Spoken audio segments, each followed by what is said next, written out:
Hello everyone, स्वागत है आप सभी का टोपस प्रेम चैनल में। इस वीडियो में हम पढ़ेंगे कवयित्री महादेवी वर्मा का जीवन परिचय। ठीक है, मोस्ट इम्पोर्टेंट है।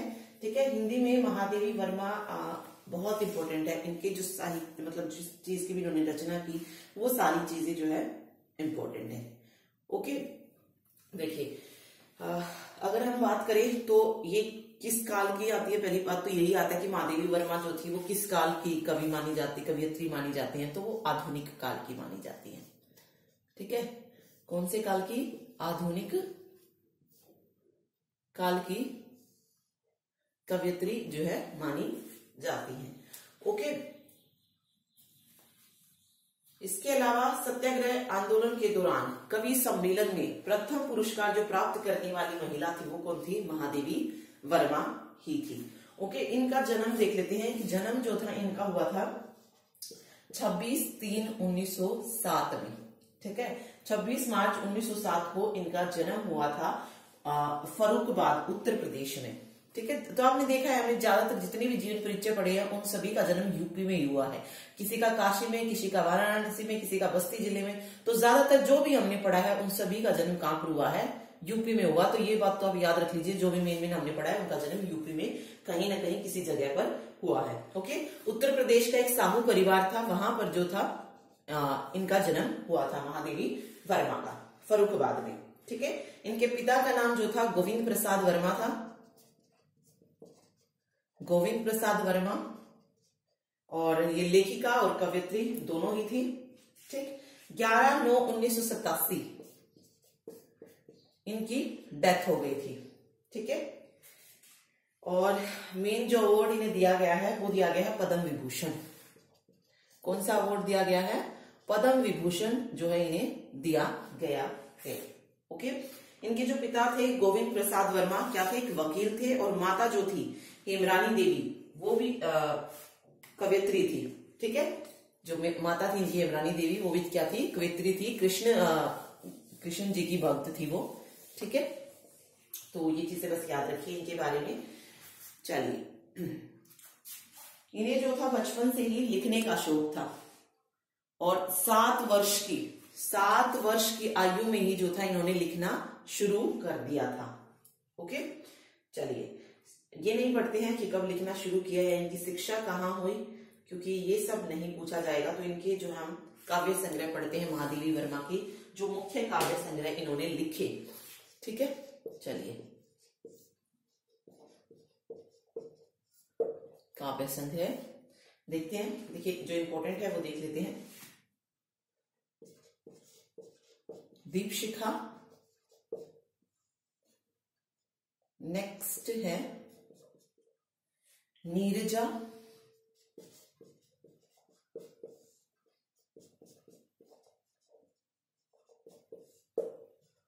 संध्या गीत, ठीक, निहार,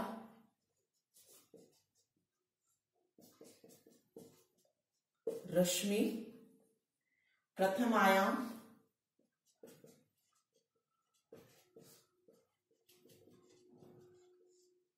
अगला है अग्निरेखा, और उससे नेक्स्ट है शक्तपरण।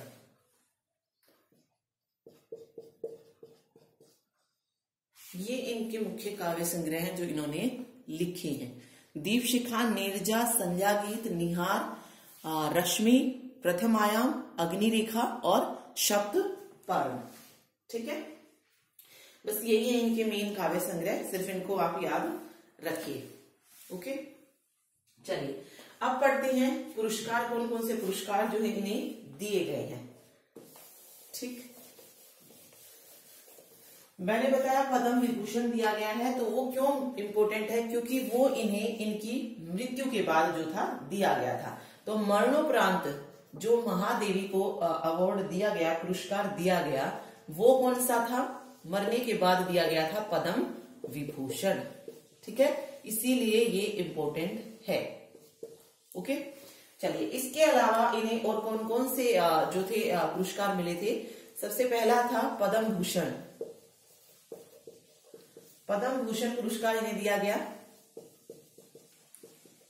हिंदी साहित्य के लिए क्या दिया जाता है, ज्ञानपीठ, ज्ञानपीठ पुरस्कार भी जो था इन्हें मिला था,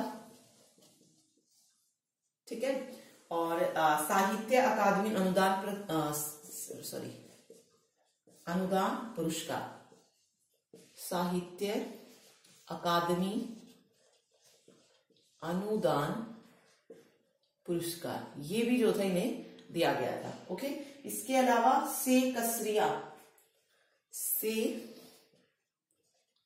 कसरिया पुरस्कार, ठीक। तो ये इन्हें पुरस्कार मिले थे। काव्य संग्रह हमने पढ़ लिया इनका, दीप शिखा, नीरजा, संध्या गीत, निहार, रश्मि, प्रथमायाम, अग्निरेखा और शब्द परण, ठीक है। और ये आप देख लीजिए, ठीक है। और इनकी जो मृत्यु हुई थी वो इलाहाबाद उत्तर प्रदेश में हुई थी 11 सितंबर 1987 में, ठीक है।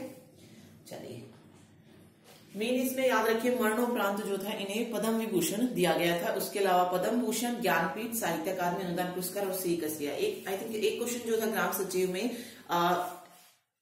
मतलब पुरस्कार से रिलेटेड पूछा गया था, तो इसीलिए जो है पुरस्कार आप याद रखिए किसको कौन सा दिया गया है, ठीक है। चलिए, ये था महादेवी वर्मा का जीवन परिचय। Thank you so much. Video अच्छी लगी तो लाइक जरूर कीजिए। Thank you.